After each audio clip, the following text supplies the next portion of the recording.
지금부터 제22회 문학동네 어린이 문학상 시상식과 제9회 동시문학상 시상식을 시작하겠습니다. 제11회 청소년 문학상은 올해 수상자를 내지 못해 아쉽게도 심사를 생략합니다. 올해는 사회적 거리두기로 예년과는 다른 방식으로 시상식을 진행하겠습니다. 이 자리에 참석해서 직접 축하해주고 싶으셨던 분들 많으셨을 텐데요. 멀리서나마 응원하는 마음이 잘 전달되리라고 생각을 합니다. 그럼 지금부터 동시문학상 시상식을 시작하겠습니다. 이번 동시문학상 수상자는 조정인 시인이시고 수상작은 의아스를 먹는 시간의 50편입니다. 동시문학상 심사는 김계미, 송찬호, 유광희 시인이 맡아주셨고요. 시상과 심사 경위는 김계미 시인 대표로 진행해 주시겠습니다. 제9회 문학동네 동시문학상 대상 수상자 조정인, 수상작 오아스를 먹는 시간의 50편.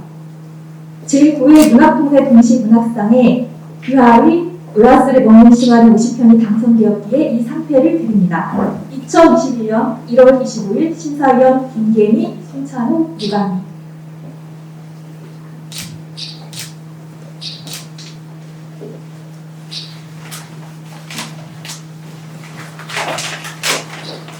네, 안녕하세요. 김계미입니다. 심사는 송찬호, 유광희 선생님과 저와 셋이 가는데요. 제가 아마 집이 제일 가까워서 이 자리에 있는 것 같아요. 올해는 심사를 줌으로 온라인으로 했는데요. 뭐랄까 좀 평소와 다른 방식이어서 되게 막 긴장하면서 준비를 했던 기억이 있는데 수상도 아주 열띠게 진행되었고 또 좋은 수상작을 내게 돼서 되게 기쁘게 생각합니다. 아마 저뿐 아니라 다른 두 선생님들도 되게 기쁘게 생각하실 것 같아요. 심사를 하면서 제가 느낀 점을 간단히 이야기를 하자면 사회 문제라든지 아동폭력이라든지 코로나 등 사회 문제 등을 동시 작품에 전격적으로 실은 그런 추세가 읽혔다라고 생각을 했는데 그런 도중에도 이제 이런 느낌은 받았던 것 같아요. 그 어떤 소재나 이런 시 공간이 현재로 왔다고 해서 그게 동시에 전폭적으로 잘 담기느냐의 문제는 또 다른 것 같아요. 정서도 또한 현재화가 이루어져야 되는데 그 부분에 있어서는 또 아쉬운 부분도 남겨졌다라고 생각이 들어서 개인적으로 이런 느낌을 받았어요. 독자가 동시를 읽으면서 시인이 무엇을 느꼈다라고 하는 것을 느끼는 게 아니라 시인이 느끼는 그것을 느낀다라고 생각이 들었어요. 그리고 또 하나는 이건 이제 상상력의 문제인데 이 부분은 늘상 동시에서 중요시 되는 부분인데 상상력이라는 것이 어떤 사고라든지 생각을 넓게 하는 그 과정을 보여주는 게 아니라 자기가 상상한 그 상상의 세계를 작품에다 구현을 해야 된다고 생각하거든요. 동시도 마찬가지로 그래야 된다고 생각하는데 그렇다면 상상력은 어느 지점에서 폭발하느냐 그거를 생각했을 때는 간절한 어떤 열망이라든지 영혼 그런 것들이 마음에 먼저 있어야지 그 상상력이 폭발을 한다라고 생각하면 상상력은 어떤 사고의 문제가 아니라 결국 마음의 문제라는 생각을 하게 됐습니다. 그리고 세 번째는 제가 못 돌리나 모르겠어요. 네, 세 번째는 어떤 동시를 쓰는 것이 자기 세계를 보여주는 것이라고 하면 그 자기 세계 자체가 그 동시의 내용이고 그것이 또한 기술이라고 생각을 하게 됐어요. 특히 이제 우리가 최종 심사를 볼 때 치열하게 토론했던 세 작품들이 있었는데 그 중에서 조정인 시인의 외아스를 먹는 시간이 그 자기 세계를 보여주는 것이 가장 확실하게 보여줬다라는 생각이 들었어요. 우선 조정인 시인의 외아스를 먹는 시간 같은 경우에는 가장 큰 장점은 처음부터 끝까지 거의 모든 작품들이 일정 수준에 도달한 그런 수준 높은 작품들이었고 그 작품 간의 편차가 굉장히 적어서 보통 이제 한 권 정도의 동시집을 투고할 때는 뒤쪽으로 가면 퇴작도 많이 띄고 그러는데 조정인 시인 작품은 그런 것들이 없었고 또한 그 조정인 시인의 작품에 보면은 개와 고양이가 굉장히 많이 나오거든요. 지금까지 우리가 반려견이나 뭐 이런 동물들을 다룸에 있어서 겉으로 피상적으로 다루고 했던 거하고는 좀 다른 차원을 보여줬다고 생각을 했고요. 또 하나는 또 그러면서 내면을 응시하는 그 시선이 굉장히 믿음직스러웠고 진정성 있게 다가와서 좋은 인상을 받았다라고 생각합니다. 아마 조정인 선생님 같은 경우에는 저보다도 더 오랜 기간 시를 써오셨는데 오히려 뒤늦게 수상을 하셨다라고 생각이 들어요. 재능이 있으신 분들은 끝까지 하면 박수 받을 날이 꼭 온다라는 생각이 들었고요. 그날이 오늘인 것 같고 또 조정인 선생님 작품을 읽으면서 들었던 생각이 선생님이 되게 건강하셨으면 좋겠다. 이건 이제 누구나 다 그렇게 생각할 거예요. 건강하셔서 오랫동안 우리한테 좋은 작품들을 보여줬으면 좋겠다라고 생각했고요. 아마 올해 조정인 시인의 외화스를 먹는 시간이 동시 쓰는 사람들이라면 누구나 궁금해서 미치겠는 작품이 그 작품일 것 같아요.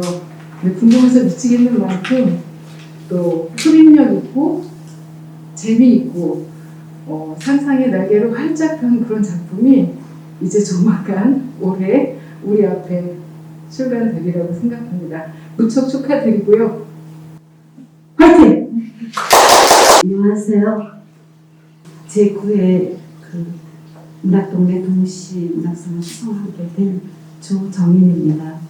심사를 맡아주신 김계민 시인께서 너무나도 그 과분한 그런 심사평을 말씀해 주셔서 제가 아주 몸둘 바를 모르겠습니다.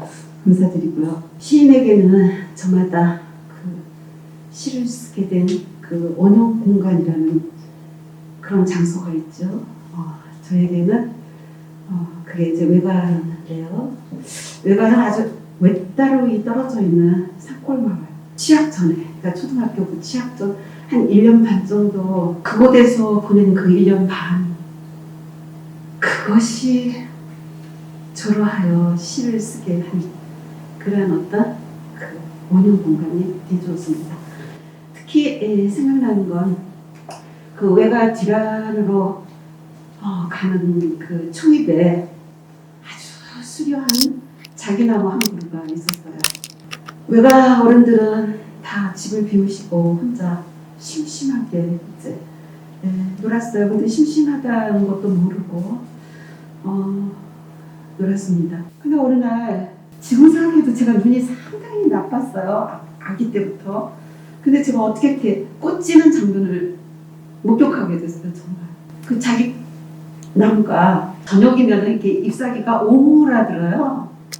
그러니까 꼭 이렇게 속눈썹 긴 아기가 눈을 감고 자는 것 같은 그런 모습이 돼요. 그래서 제가 그랬던 것 같아요. 자? 이렇게 물어보기도 하고, 아파? 이렇게 물어보기도 하고, 나무하고 이야기를 했던 것 같아요. 근데 어느 날 꽃을 한 송이 이렇게 떨어뜨려 주는 거예요. 근데 저는 그 순간을 지금도 잊지 못해요. 생생하게 그게 지금도 재생이 되는데요. 시간과 공간이라는 곳, 그 한가운데서 꽃 한 송이와 마주친 그 순간. 이렇게 그 비가를 읽다 보면은 이런 비절이 나와요. 아름다움과의 마주침은 무서운 일이다. 정말 저는 그 순간 아주 무서운 아름다움과 마주쳤어요. 그래서 일생 그것을, 그 장면을 담고 있었어요. 어떻게 하면 그 순간을 재현해내지?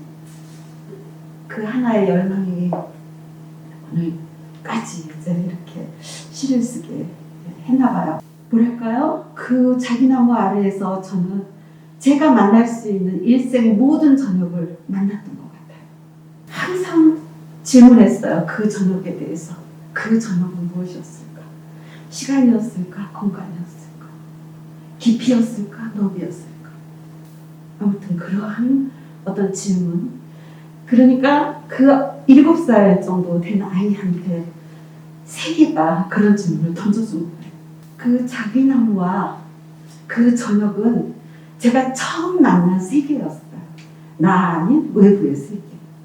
그래서 지금도 제 안에는 그 7살 아이가 있어요. 항상 이 마음을 저는 잊지 않고 시를 쓰면서 또는 동시적으로 오면서 동시를 쓸 때는 물어요. 그때 그 7살 아이를 불러서 너 지금 내가 이렇게 쓰고 있는데 알아들을 수 있겠어? 그러면은 어떨 때는 고개를 갸우뚱하기도 하고 어떨 때는 고개를 끄덕여주기도 하고 또는 낄낄대고 웃어주기도 하고 그러면 됐어. 그리고 어떨 때는 이제 눈물이 글썽글썽해지기도 하고 또 아이와 제가 이제 서로 이야기를 합니다. 어른이 돼서도 다 들여다보세요. 내 안에는 아이가 있어요. 근데 저는 그 아이를 불러내서 동시를 쓸 때는 그렇게 함께 쓰고 있습니다. 동시를 사랑해 주신 그 문학동네에 정말 깊이 감사드리고요. 그 심사를 맡아주신 김계미 선생님, 송찬호 선생님, 유강희 선생님께 깊은 감사의 인사를 올립니다. 감사합니다. 이로써 동시문학상 시상식을 마치겠습니다. 잠깐 휴식을 한 뒤에 어린이 문학상 시상식을 시작하겠습니다. 지금부터 제22회 어린이 문학상 시상식을 시작하도록 하겠습니다. 이번 어린이 문학상 수상자는 지혜안 작가이고요. 수상작은 오늘부터 베프입니다. 베프는 베스트 프렌드라는 뜻이기도 하고 또 하나의 베프는 배고플 때 같이 밥 먹는 친구라는 뜻을 담고 있습니다. 이번 어린이 문학상 심사위원은 보린, 송미경, 임정자, 장주식, 천효정 동화작가와 송수연, 유영진 아동문화평론가 모두 7분이 맡아주셨습니다. 시상은 유영진 선생님이 대표로 해주시겠습니다. 수상작 오늘부터 베프 제22회 문학동네 어린이 문학상에 귀하의 오늘부터 베프가 당선되었기에 이 상패를 드립니다. 2021년 1월 25일 심사위원 보린, 송미경, 송수연, 유영진, 임정자, 장주식, 천효정.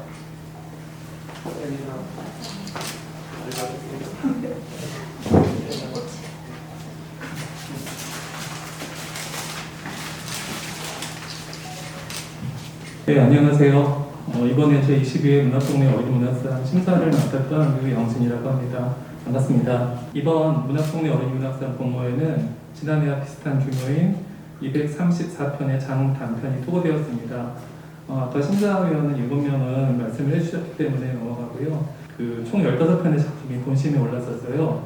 보통 10편 이내의 작품이 본심에 오르게 마련인데 올해는 작품 수준이 유난히 고르고 높아서 본심에 오른 작품이 많았습니다. 본심에 오른 원고를 읽는 동안 코로나19는 더 심각해져서 우리는 사회적 거리두기를 실천하기 위해서 원격 화상 회의를 통해서 심사를 했습니다. 한 번도 가보지 않은 길이었기에 원격 회의를 통해 어떻게 심사의 정확성과 객관성을 확보할 것인지에 대해서 많은 논의를 했고요.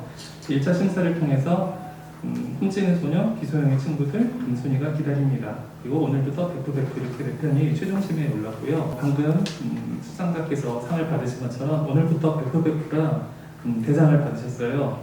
이 작품에 대해서 제 개인적인 생각을 말씀드리기보다는 저희 7명의 심사위원들이 모아주신 심사평을 말씀드리는 게 더 좋을 것 같습니다.